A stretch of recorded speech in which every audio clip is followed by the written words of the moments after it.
अब देखो क्वेश्चन ये है कि निम्न में से कौन सा स्थान स्टील निर्माण से संबंधित नहीं है।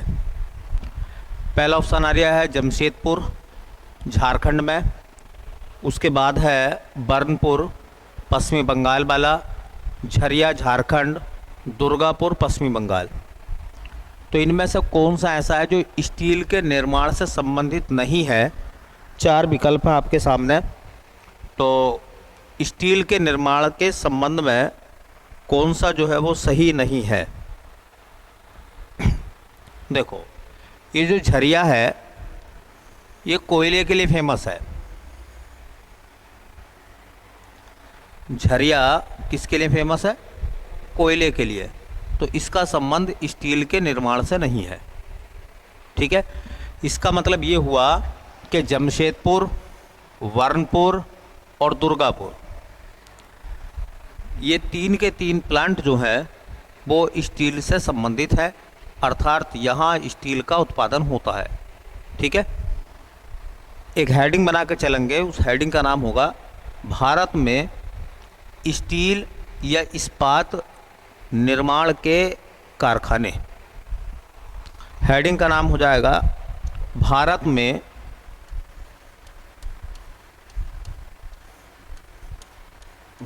में लौह इस्पात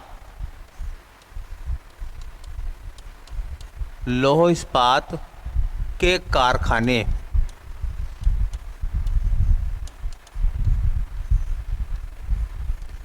भारत में लोहे के या इस्पात के जो कारखाने हैं वो कौन कौन से हैं और उनके संबंध में क्या क्या सवाल एग्जामिनर मालूम करेगा।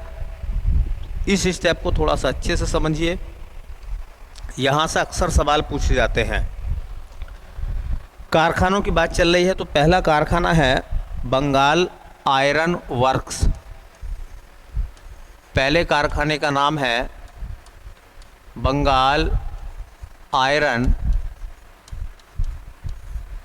वर्क्स।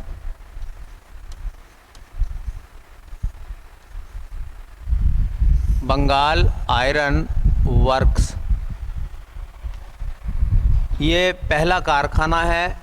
इसका नाम से पता चल रहा है कि बंगाल में लगाया गया था। अब यहाँ से क्या क्या सवाल बनेंगे। इस कारखाने की स्थापना जो हुई थी, बंगाल आयरन वर्क्स की स्थापना हुई थी 1874 में। किस स्थान पर यह कारखाना लगा था? तो स्थान का नाम है कुल्टी। कुल्टी में लगाया गया था कारखाना। कुल्टी पश्चिमी बंगाल के आसनसोल ज़िले में है। तो पश्चिमी बंगाल में कारखाना था। पश्चिमी बंगाल का एक ज़िला है आसनसोल। किस नदी के किनारे पर यह लगा था कारखाना? तो बेटा नदी का नाम है बराकर नदी। और ये जो बराकर नदी है, ये बराकर नदी सहायक नदी है दामोदर की। दामोदर नदी की सहायक नदी है बराकर नदी। उसी के किनारे पर कुल्टी में बंगाल आयरन वर्क्स के नाम से एक कारखाना लगाया गया था। कई बार एग्जामिनर ने बहुत बार ये सवाल पूछा है कि बताइए भारत में लोह इस्पात का पहला कारखाना कब लगा था। लोहे से इस्पात बनाने का पहला कारखाना भारत में कब लगा था? तो उसका आंसर आता है 1874 में।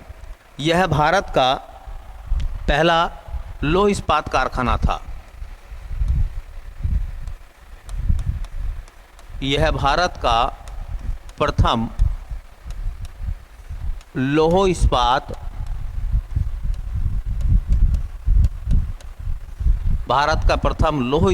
कारखाना था।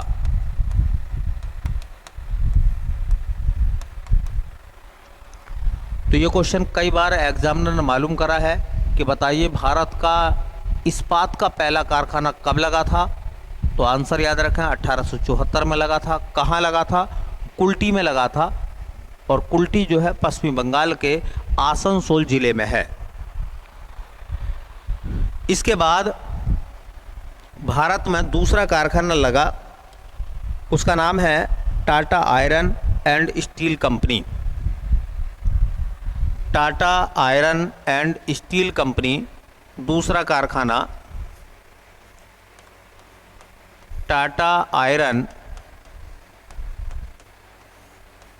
एंड स्टील कंपनी, शॉर्टकट में इसको टिस्को कहते हैं, TISCO, टिस्को। ये टाटा वालों का कारखाना है। Tata iron and steel company की स्थापना जो हुई थी वो हुई थी 1907 में। इसके जो संस्थापक थे उनका नाम जमशेदजी टाटा,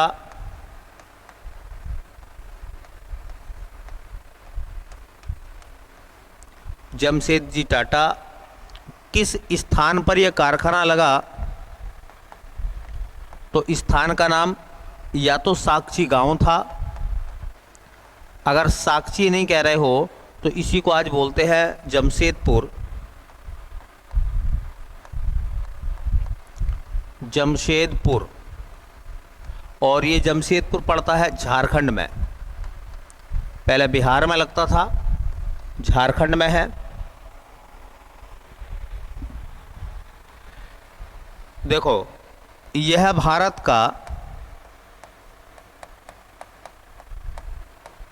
निजी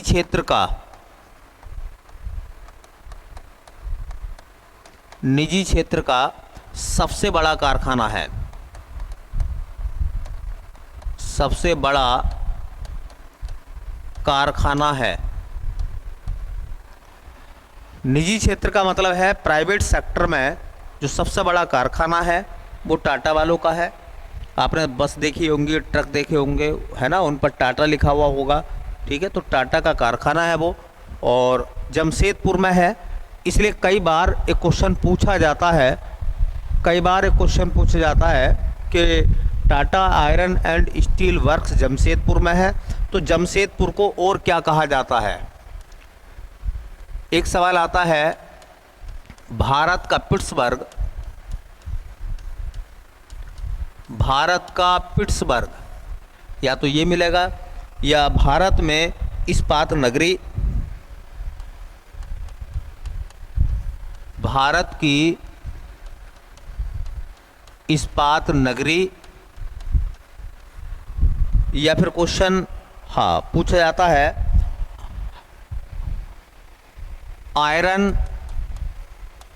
आयरन सिटी, भारत में आयरन सिटी। इन तीनों सवालों का एक ही जवाब है और वो जवाब है जमशेदपुर। जमशेदपुर को भारत का पिट्सबर्ग, भारत की इस्पात नगरी या आयरन सिटी कहते हैं,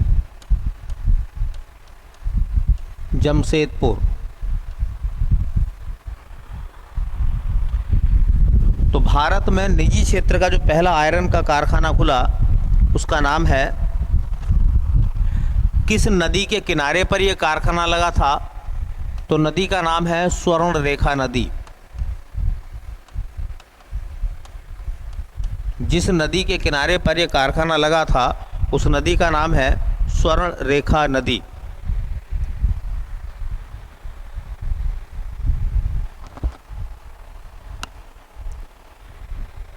तो पहला बंगाल आयरन वर्क्स के नाम से लगा था कुल्टी में 1874 में।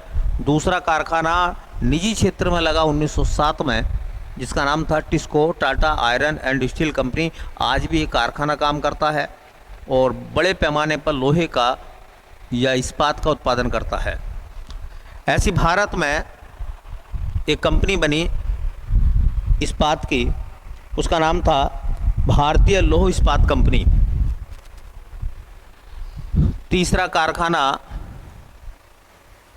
भारतीय लौह इस्पात कंपनी, भारतीय लौह इस्पात कंपनी।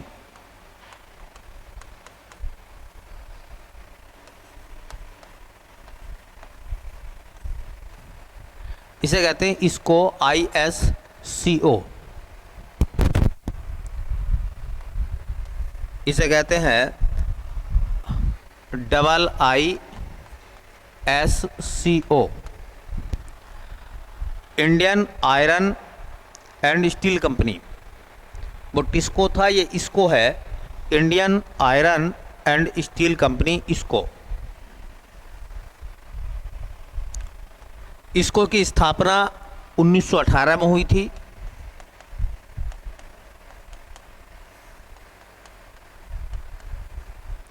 इसको कहाँ बना था? हीरापुर, हीरापुर, हीरापुर पश्चिमी बंगाल में पड़ता है।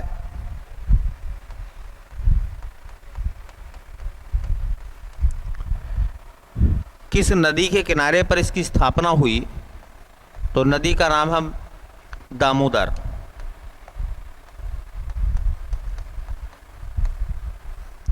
दामोदर नदी, दामोदर नदी के किनारे पर इसको का कारखाना लगाया गया था। Indian iron and steel company, इसको। एक ऐसी कारखाना लगा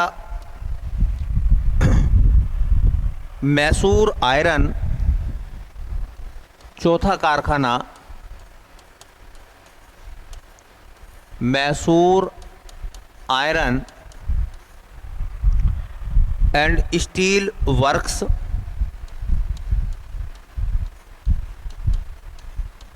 एंड स्टील वर्क्स। इसका एक दूसरा नाम, अब जो नाम है इसका वो ज़्यादा इम्पोर्टेंट है, उसे कहते हैं Visvesvaraya, Visvesvaraya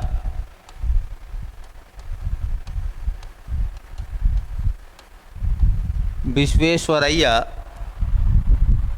iron and steel company, iron and steel company. इसको शॉर्टकट में कहते हैं BISCL, Visvesvaraya iron and steel company limited.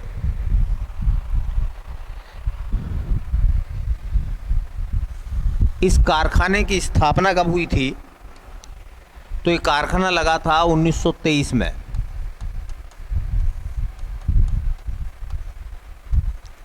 1923 में ये कारखाना कहाँ लगा था? तो नाम से पता चल गया, मैसूर। तो मैसूर में लगा था। एक जगह पड़ती है मैसूर में, भद्रावती। मैसूर या भद्रावती में कारखाना लगा था, और मैसूर पड़ता है बेटा कर्नाटक में।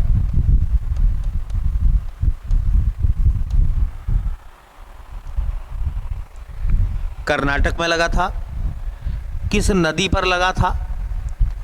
जिस नदी के किनारे पर लगा था उस नदी का नाम था भद्रा। पश्चिमी कर्नाटक में बाबा बुदन की पहाड़ियां हैं, वहाँ पर कुद्रेमुख जो है, कुद्रेमुख लोहे की खान है, वहाँ से इसको लोहा मिलता है। ठीक है। एक क्वेश्चन एग्जाम में पूछा था कि भारत में सार्वजनिक क्षेत्र का पहला कारखाना कौन सा था, पब्लिक सेक्टर में लगने वाला? तो यही नाम आता है। यह भारत का सार्वजनिक क्षेत्र का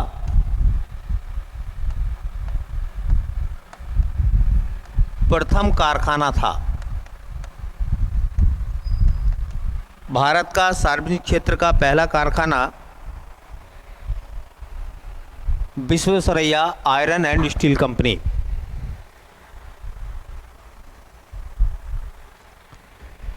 पांचवा कारखाना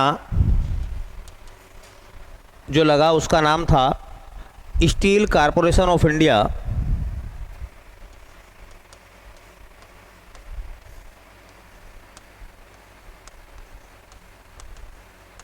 स्टील कॉरपोरेशन ऑफ इंडिया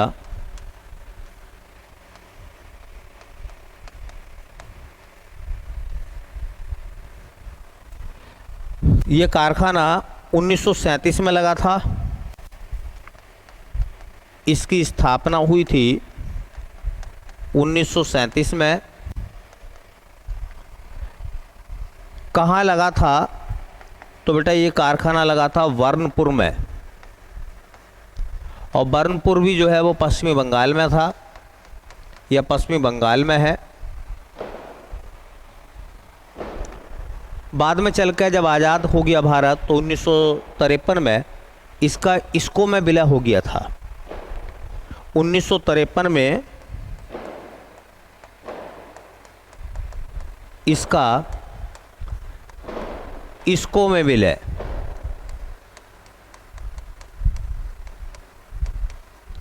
इसका इसको में विलय हुआ। ये कह सकते हैं कि जो Indian iron and steel company थी उसने इसको खरीद लिया। अब जो 4 कारखाने हैं वो ज़्यादा इम्पोर्टेंट हैं, वो बड़े पैमाने पर वहाँ से सवाल पूछे जाते हैं। थोड़ा सा याद रखने की कोशिश करेंगे।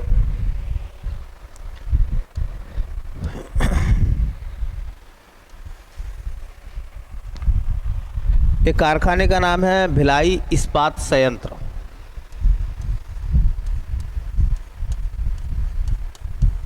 भिलाई इस्पात संयंत्र का मतलब कारखाना या प्लांट कह सकते हैं।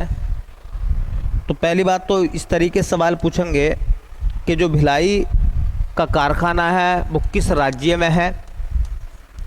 तो भिलाई पड़ता बेटा छत्तीसगढ़ में। दूसरा सवाल, इसकी स्थापना कब हुई थी? तो इसकी स्थापना हुई थी 1959 में, और इस पर पंचवर्षीय योजना पूछी जाती है। तो सेकेंड या दूसरी पंचवर्षीय योजना, दूसरी पंचवर्षीय योजना। तीसरा सवाल, किस देश के सहयोग से कारखाना बना था ये भिलाई वाला? तो इसको बनाया गया था रूस की मदद से।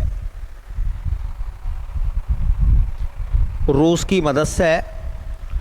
इसको लोहे की आपूर्ति कहाँ से होती है? इस कारखाने में जो कच्चा लोहा है वो कहाँ से आता है? तो लोहे की आपूर्ति होती है डल्ली राजहरा से। डल्ली राजहरा की खान। और कोयले की आपूर्ति कहाँ से होती है? तो इसके लिए कोयला आता है बेटा झरिया से।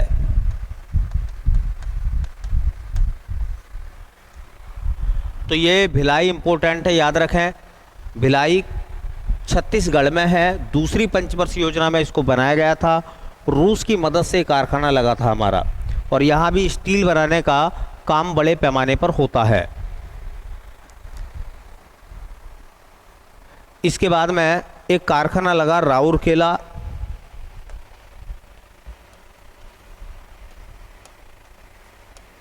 राउरकेला इस्पात संयंत्र।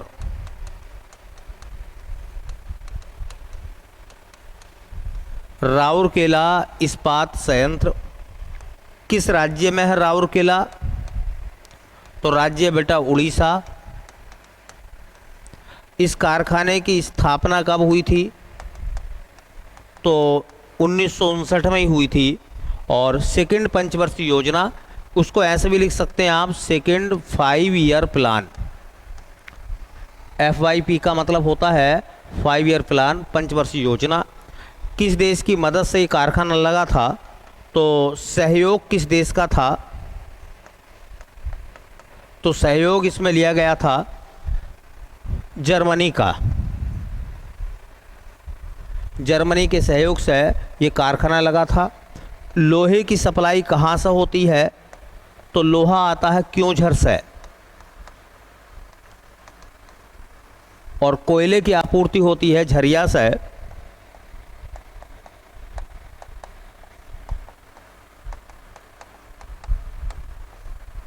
कोयला आता है झरिया से। एक कारखाना दूसरी पंचवर्षीय योजना में लगा, उसका नाम था दुर्गापुर। दुर्गापुर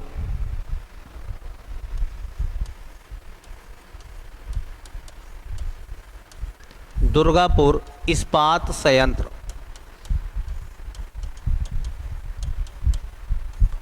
दुर्गापुर इस्पात संयंत्र, वही बात जो पहले से हम लोग लिख रहे हैं कि दुर्गापुर किस राज्य में आता है, तो दुर्गापुर है पश्चिमी बंगाल का।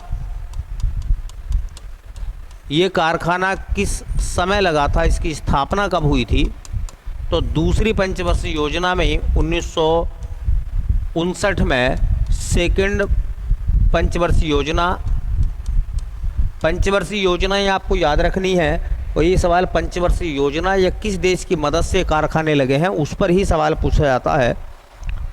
देखिए, किस देश की मदद से लगा था, तो सहयोग किस देश का लिया गया था, तो वो है भैया ब्रिटेन। दुर्गापुर ब्रिटेन की मदद से लगा था। छोटा नागपुर से लोहा मिलता है और झरिया से कोयला। तीसरी पंचवर्षीय योजना में एक कारखाना लगा, उस कारखाने का नाम है बोकारो इस्पात संयंत्र। बोकारो इस्पात संयंत्र।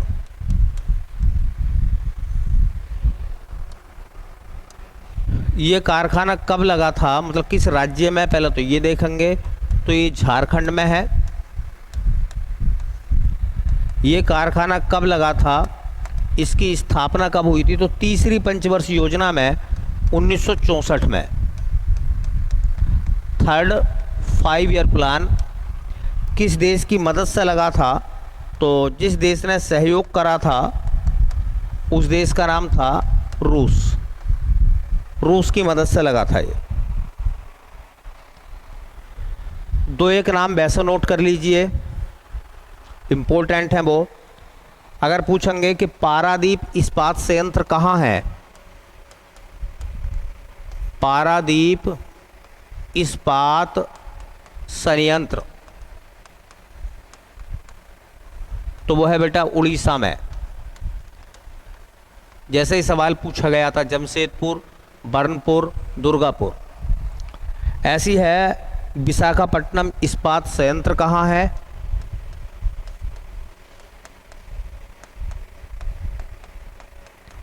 विशाखापट्टनम इस्पात संयंत्र, तो वो आता है आंध्र प्रदेश में। और एक सवाल पूछा जाता सलेम इस्पात संयंत्र। सलेम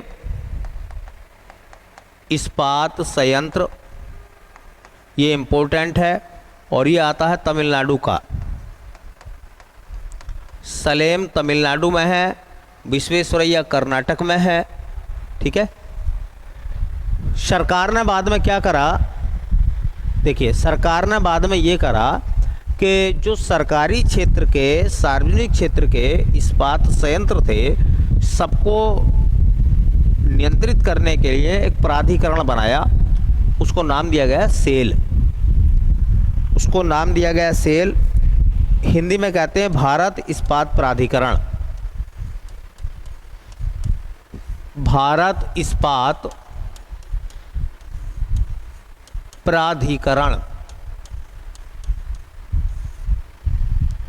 शॉर्टकट में इसी को बोलते हैं सेल, SAIL। एस से बनता है स्टील, ए से बनता है अथॉरिटी,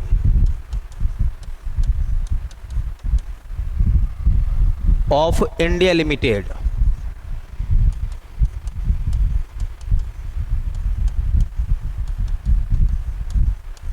बहुत बार सेल के सवाल पूछे गए हैं। पहली बात तो सेल का संबंध जो है वो आयरन से है, स्टील से है। ठीक है। सेल की स्थापना कब हुई थी, तो सेल की स्थापना हुई थी 1973 में।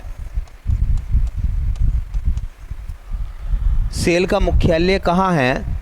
तो सेल का मुख्यालय है नई दिल्ली में।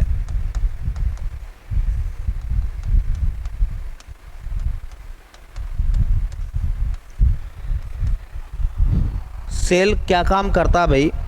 तो यह भिलाई,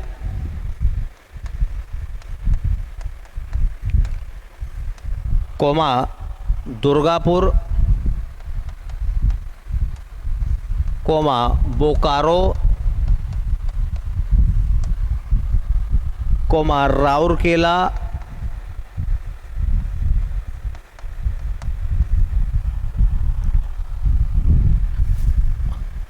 राउरकेला आदि सार्वजनिक क्षेत्र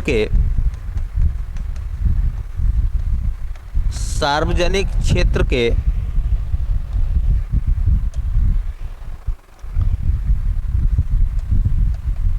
इस्पात,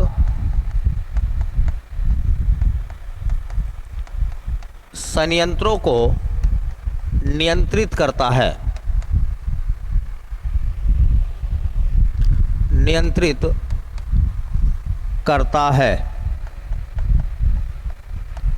मतलब ऐसा मान लीजिए कि सेल के अंदर जितनी भी गवर्नमेंट सेक्टर में स्टील के प्लांट आते हैं या कारखाने आते हैं, वो सभी स्टील के प्लांट जो हैं वो सेल के अंडर में है। उनका रखरखाव, उनका मेंटेनेंस, उनका नियंत्रण, उनका प्रबंधन सब सेल के अंडर में आता है। तो सेल जो है वो सबसे बड़ा निकाय है। फिर इसमें प्राइवेट सेक्टर के जो कारखाने हैं स्टील के वो शामिल नहीं है, बल्कि गवर्नमेंट सेक्टर में जितने भी कारखाने आते हैं स्टील वाले वो सब सेल के दायरे में आते हैं। इनको रेगुलेट करने का काम सेल करता है। ठीक है, तो सेल का संबंध किससे है? स्टील प्लांटों से। ठीक है, तो ये कुछ कारखाने मैंने आपको बता दिए, मोटे तौर पे याद रखो। भारत का पहला लोहे का कारखाना 1874 में लगा था कुल्टी में। ठीक है, टिस्को का कारखाना निजी क्षेत्र का है, प्राइवेट सेक्टर का है, और वो लगा था टिस्को वाला 1907 में जमशेदपुर में। तीसरा याद रखो कि भारत का पहला सार्वजनिक क्षेत्र का जो कारखाना था, हाँ, उसका नाम है Visvesvaraya iron and steel company. ऐसे पूछेंगे कि दुर्गापुर, भिलाई, राउरकेला और बोकारो ये कौन कौन सी पंचवर्षीय योजना में लगे हैं कारखाने और किन किन देशों की मदद से लगे हैं। ये इंपॉर्टेंट क्वेश्चन है यहाँ से। ठीक है, हमारे पेपर में ये पूछा गया था क्वेश्चन में कि निम्न में से कौन सा स्थान स्टील निर्माण से संबंधित नहीं है। तो देखो, जमशेदपुर मैंने बता दिया टाटा वालों का। भाई अभी हम लोगों ने पढ़ा तो जमशेदपुर में कारखाना है स्टील का या नहीं है? पढ़ा है ना, अभी मैंने बताया आपको। अच्छा, बर्नपुर में बताया था, बर्नपुर का जो कारखाना था वो बाद में, हाँ, उसको अधिग्रहण कर लिया था कारखाना तो है भी। दुर्गापुर का मैंने बताया कि दुर्गापुर में कारखाना है। ठीक है, लेकिन झरिया में कारखाना स्टील का नहीं है कोई भी, बल्कि झरिया तो कोयले की खान का नाम है। यहाँ से कोयले का उत्पादन होता है, यहाँ से स्टील का उत्पादन नहीं होता। ठीक है, तो इस तरीके जो क्वेश्चन होंगे। अब जब भी कभी आपसे स्टील के संबंध में या लौह इस्पात के संबंध में कोई कारखाने की बात आएगी, तो जितनी बातें मैंने आपको बता दी इनमें से कुछ ना कुछ मिल जाएगा आपको, इन्हीं में से कुछ ना कुछ मिल जाएगा। ठीक है, चलिए अगला सवाल देखते हैं। दूसरे सवाल में क्या कह रहे थे? दूसरे सवाल में कह रहे थे कि उत्तर प्रदेश राज्य में निम्न में से किस लोकायुक्त का कार्यकाल सर्वाधिक रहा है? न्यायमूर्ति मिर्जा मोहम्मद मुर्तला हुसैन, न्यायमूर्ति कैलाशनाथ गोयल, न्यायमूर्ति NK मेहरोत्रा, न्यायमूर्ति सुधीर चंद्र वर्मा। ये कह रहे हैं कि कौन सा ऐसा लोकायुक्त रहा है उत्तर प्रदेश में जिसका कार्यकाल सबसे ज़्यादा रहा है, सबसे ज़्यादा वर्षों तक उन्होंने लोकायुक्त के रूप में काम करा है उत्तर प्रदेश में। तो एक हेडिंग बना दीजिए और उस हेडिंग के माध्यम से हम अपनी बातों को देखना चाहेंगे। उत्तर प्रदेश में लोकायुक्त, उत्तर प्रदेश में लोकायुक्त।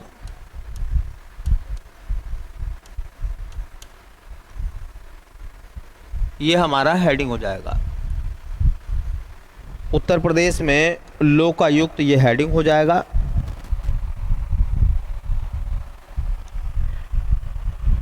देखिए एक क्वेश्चन पूछा जाएगा कि उत्तर प्रदेश में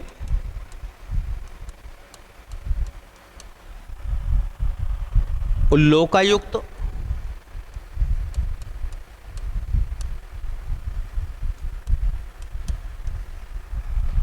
व उपलोकायुक्त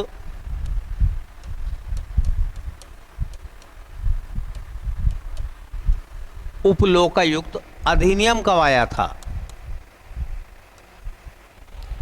उत्तर प्रदेश में लोकायुक्त व उपलोकायुक्त अधिनियम कब आया था। तो ये अधिनियम आया था 1975 में। एक सवाल तो याद रखो, उत्तर प्रदेश लोकायुक्त व उपलोकायुक्त एक्ट जो है वो 1975 का है। देखिए ये क्वेश्चन इंपॉर्टेंट बनने वाला है आपके लिए, क्योंकि यहाँ से करंट से भी जुड़ी हुई जानकारी है। लोकायुक्त का कार्यकाल कितना रखा गया था। कार्यकाल याद रखेंगे कुछ बातें। 1977 में 1977 से लोकायुक्त का कार्यकाल रखा गया था 6 वर्ष। जब ये लोकायुक्त बनाए गए थे प्रारंभ में, तो ये बताया गया था कि इनका कार्यकाल जो है वो कितना कर दिया गया था, 6 साल के लिए लोकायुक्त बनता था कोई व्यक्ति। बाद में चलकर 2012 से ये कार्यकाल कर दिया। 2012 से लोकायुक्त का कार्यकाल हो गया था 8 वर्ष। अभी तक यही था 8 वर्ष। और ये करंट में सवाल आने वाला है। ये क्वेश्चन कहीं ना कहीं पूछा जाएगा आपसे उत्तर प्रदेश के एग्जामों में कि शुरू में लोकायुक्त का कार्यकाल 6 वर्ष था, लेकिन बाद में 2012 में सरकार ने कार्यकाल कितने वर्ष कर दिया, 8 वर्ष कर दिया। अब सरकार ने 2024 में ये कार्यकाल कर दिया गया है। ये लाइन आपके लिए इम्पोर्टेंट होगी कि बताइए लोकायुक्त का कार्यकाल अब कितना है यूपी में। तो 2024 से ये कार्यकाल कर दिया गया भैया 5 वर्ष या 70 वर्ष की उम्र तक। 70 वर्ष की उम्र तक अगर कोई व्यक्ति उत्तर प्रदेश में लोकायुक्त बनेगा तो या तो वो 5 साल तक रहेगा, या जब उसकी उम्र 70 साल पूरी हो जाएगी तो वो रिटायर हो जाएगा। तो ये लाइन आपके लिए इम्पोर्टेंट है, मैंने बता दी है, ध्यान रखें। उत्तर प्रदेश के प्रथम लोकायुक्त कौन बनाए गए थे। प्रथम तो पूछ सकता, उत्तर प्रदेश के प्रथम लोकायुक्त, हमारे उत्तर प्रदेश के पहले लोकायुक्त बने थे न्यायमूर्ति बिशंबर दयाल। न्यायमूर्ति बिशंबर दयाल।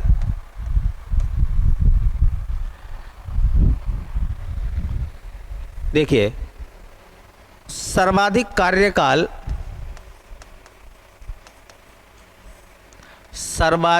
कार्यकाल वाले लोकायुक्त उत्तर प्रदेश के उस लोकायुक्त का नाम बताइए इसका कार्यकाल सबसे ज़्यादा रहा है। तो एन.के. मेहरोत्रा।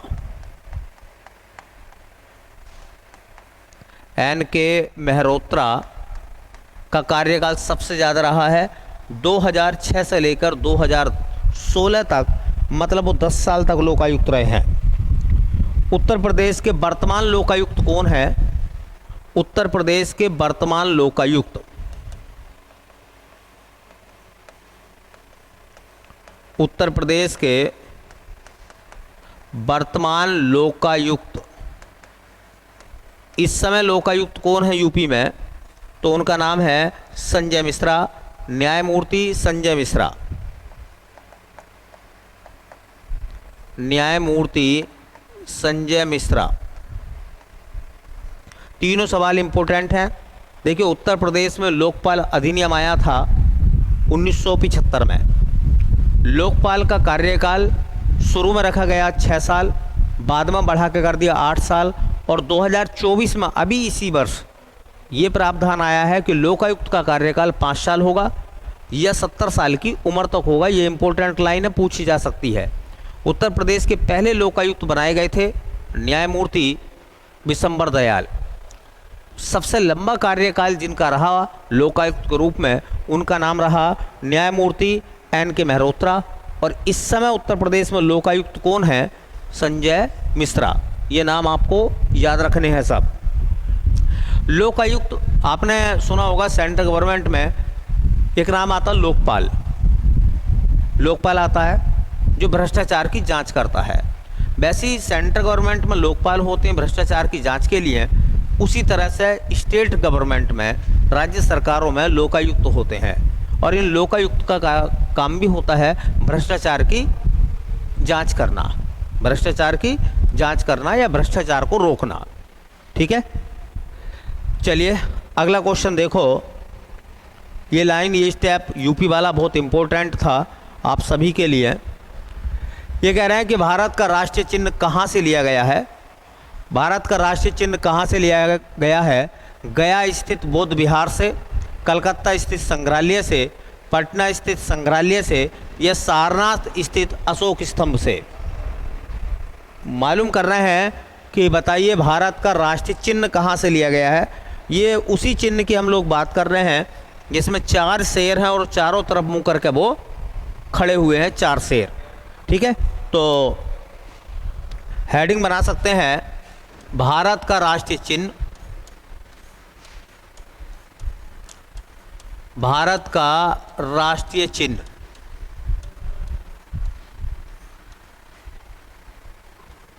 भारत का राष्ट्रीय चिन्ह, पहला सवाल कहाँ से लिया गया है? कहाँ से लिया गया है? कहाँ से लिया गया है? तो सारनाथ स्थित अशोक स्तंभ से।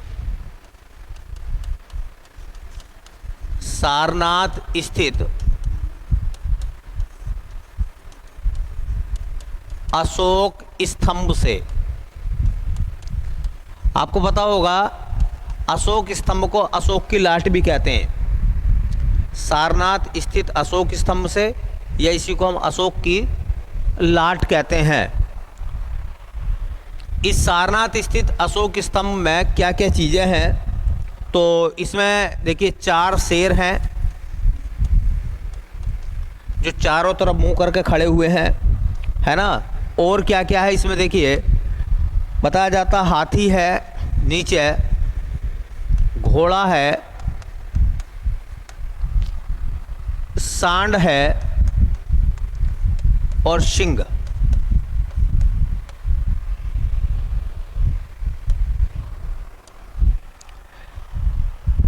इसमें और क्या है? और एक धर्म चक्र है। बात कर रहे हैं सारनाथ के अशोक स्तंभ में एक धर्म चक्र है, और इस धर्म चक्र में 24 तिल्लियां हैं।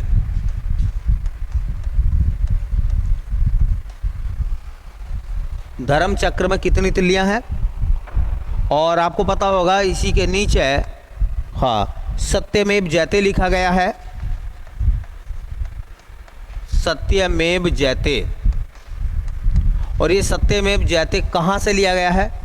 मुंडको उपनिषद से। कहाँ से लिया गया है? मुंडको उपनिषद। मुंडको उपनिषद से। पहले बहुत आता था सवाल ये कि सत्यमेव जयते कहाँ से लिया गया है। तो एक उपनिषद है हमारा जिसका नाम है मुंडको उपनिषद। मुंडको उपनिषद से सत्यमेव जयते लिया गया है। धर्म चक्र है अशोक की लाट में, जिसमें 24 तिल्लियाँ बनी हुई हैं। हाथी, घोड़ा, सांड, सिंह, है ना, ये सब बने हुए हैं। ऐसी देखो, इसको सारनाथ स्थित अशोक स्तंभ को राष्ट्रीय चिन्ह के रूप में कब अपनाया है? तो इसको कब अपनाया है? इसे राष्ट्रीय चिन्ह का दर्जा कब दिया गया है? तो 26 जनवरी 1950 को। 26 जनवरी 1950 को अशोक की लाट को राष्ट्रीय चिन्ह का दर्जा दिया गया है। 26 जनवरी 1950 को 26 जनवरी 1950 को राष्ट्रीय चिन्ह का दर्जा दिया गया है अशोक की लाट को। चलिए अगला क्वेश्चन देखते हैं। तो हमारा राष्ट्रीय चिन्ह कहाँ से लिया गया भैया? सारनाथ स्थित अशोक स्तंभ से। कौन कौन से जानवर हैं उसमें? हाथी, घोड़ा, सांड, सिंह है ना, शेर वगैरह है, धर्म चक्र है, सत्यमेव जयते लिखा गया है। अगला जो सवाल है वो कुछ इस तरह से है, कह रहे हैं कि कन्या विद्याधन योजना के अंतर्गत उत्तर प्रदेश सरकार द्वारा किस कक्षा में उत्तीर्ण होने पर प्रोत्साहन हेतु धनराशि दी जाती है? तो कौन सी कक्षा पास करने के बाद ये धनराशि मिलती है? ऑप्शन आ रहे हैं 5वीं कक्षा, 8वीं कक्षा, 10वीं कक्षा और 12वीं कक्षा। कन्याधन विद्या योजना, ठीक है। तो कौन सी कक्षा है? 12वीं कक्षा उत्तीर्ण होने पर। तो कन्याधन विद्या योजना,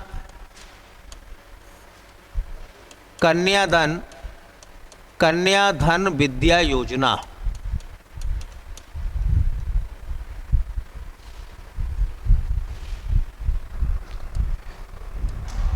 दो तीन सवाल देखिए। सरकार के द्वारा इस योजना को कब शुरू किया गया था? तो सन 2012 में। कौन सी कक्षा उत्तीर्ण होने पर, कौन सी क्लास उत्तीर्ण करने पर धन मिलेगा? तो 12वीं कक्षा। 12वीं क्लास। एक और सवाल, कितनी आर्थिक सहायता दी जाती थी? आर्थिक सहायता जो लड़कियां 12वीं कक्षा उत्तीर्ण करेंगी, मेधावी होंगी, उनको सरकार के द्वारा 30,000 रुपये 30,000 रुपये देने की बात कही गई थी। ये तो योजना इम्पोर्टेंट है। अब इसके संभावनाएं आने की कम है, मैं आपको बताऊं। अब जो मैं योजना लिखवा रहा हूँ उस योजना पे सवाल आएगा, ठीक है। ये तो योजना मैंने इसके क्वेश्चन के हिसाब से बता दी आपको। एक योजना ज़रूर याद रखें, उत्तर प्रदेश में वो योजना ज़्यादा प्रसिद्ध है, कन्या सुमंगला योजना। ये योजना लिखें, कन्या सुमंगला योजना। ये इम्पोर्टेंट है ज़्यादा आपके लिए। क्यों? क्योंकि सर कोई ना कोई योजना जब पूछी जाती है तो जो वर्तमान की योजनाएं होती हैं, जो सरकारों में चल रही होती हैं, जो चर्चित होती हैं, उन पर सवाल ज़्यादातर पूछे जाते हैं। ये 2012 की योजना है, प्लान पुराना है ना। अब 2024 चल रही है। इसका मतलब अब के हिसाब से अगर हम योजना एक तैयार करें तो ये कन्या सुमंगला योजना हमारे लिए ज़्यादा मोस्ट रहेगी क्वेश्चन पेपर के हिसाब से। वैसे देखें, कन्या सुमंगला योजना हाँ के संबंध में जो धनराशि है वो कितनी है? धनराशि कितनी है? तो 15,000 से बढ़ाकर 25,000 सरकार ने अब कर दी है। ये करंट में चीज़ें हैं। 15,000 से बढ़ाकर 25,000।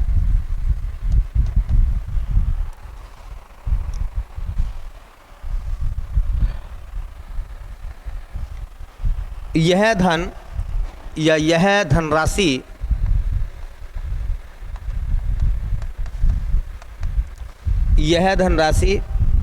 बच्ची के जन्म से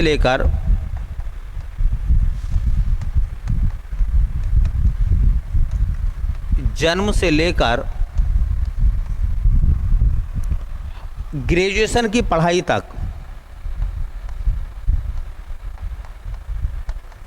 ग्रेजुएशन की पढ़ाई तक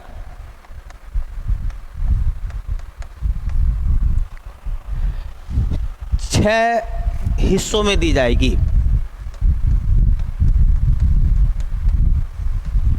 6 हिस्सों में दी जाएगी। जैसे 5वीं क्लास में, 10वीं क्लास में, 12वीं क्लास में, ग्रेजुएशन में उसके जन्म पर कन्या सुमंगला योजना के तहत। अभी क्या हुआ था, कन्या सुमंगला योजना सरकार ने जो शुरू करी थी, ये प्लान सरकार का 2019 का है। कब का है? 2019 में जब इस योजना को लॉन्च किया गया था तो इसकी धनराशि कितनी थी? 15,000 थी। आज 2024 में सरकार ने इसको बढ़ाकर कितना कर दिया है? ये लाइन सबसे ज़्यादा इंपॉर्टेंट है, इसलिए मैंने सबसे शुरू में यही लिखी है। तुमसे ये नहीं पूछेगा कब योजना शुरू हुई थी, ये नहीं पूछेगा कितनी किस्तें इसमें दी जाएंगी, मतलब कितने हिस्सों में धनराशि दी जाएगी। ये पूछा जा सकता कि कितनी धनराशि अब दी जा रही है। तो 25 पहले दी जाती थी, 15 कितने बढ़ गए हैं? तो ये भी सवाल बन सकता है, नहीं बन सकता? तो इसलिए दोनों बातें हो गई इसमें, सारी बातें इसी लाइन में हो गई हैं कि भाई 15,000 से बढ़ाकर अगर 25,000 कर दी गई है तो इसका मतलब 10,000 की बढ़ोतरी भी इसमें हो गई है सरकार के द्वारा। तो कितनी धनराशि की बढ़ोतरी की गई है, अब कितनी दी जा रही है, शुरू में कितनी राशि का प्रावधान था, ठीक है। और बच्ची के जन्म से लेकर ये योजना ग्रेजुएशन तक चलेगी, ठीक है, ग्रेजुएशन तक चलेगी। एक क्वेश्चन और देख लें, अगला सवाल है अपना, ये कह रहे थे निम्नलिखित में से किस पर्वतीय स्थान की ऊंचाई समुद्र तल से अधिक है? सी लेवल होता है ना, आप कभी रेलवे स्टेशन पर जाते हैं तो वहाँ पर लिखा होता है समुद्र तल से कितनी ऊंचाई है, इसकी कितनी ऊंचाई है समुद्र तल से। जो दार्जिलिंग है उसकी हाइट है 2100 मीटर, 2100 मीटर है समुद्र तल से। जो ऊटी है तमिलनाडु का वो है 2240 मीटर है।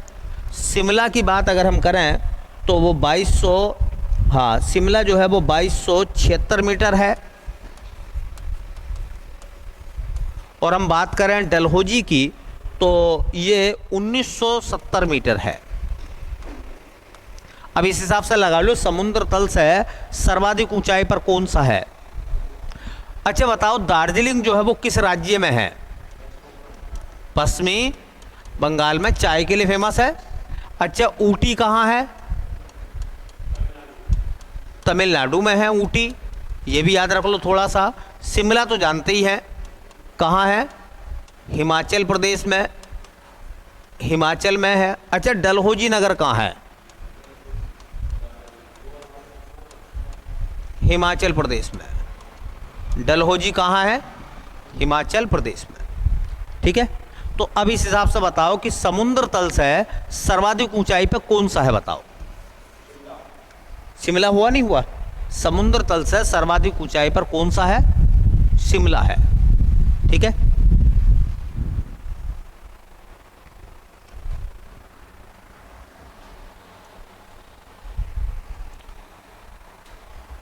चलिए बाकी जो है देखते हैं नेक्स्ट क्लास में, ठीक है।